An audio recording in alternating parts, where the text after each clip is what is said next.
So I found a recipe on how to make tepache, and I'm making it for a number of reasons.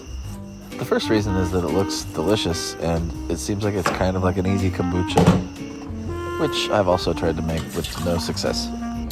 Now, whether you're watching this to learn how to do it or to see what happens when I try, I don't know yet. It's still, brewing and such.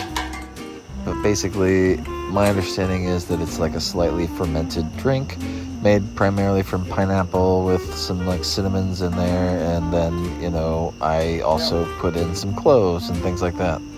The way that it ferments is you just sit it out and you put a towel over it, and, nature does its thing.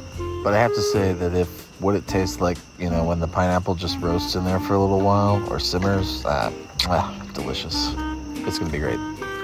But anyways, one of the things I tell my bipolar friends is to, first of all, don't drink so much when you're manic. So this is a great option for those of you who, just don't like to give it up completely.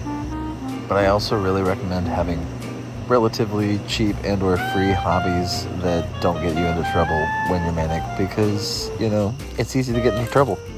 My book, One Dude's Guide to Being Bipolar, How to Stay the Hell Out of Grippy Socks Jail, Achieve Anyways, and Abide Always, is full of stories of me getting into a shit ton of trouble when I'm manic.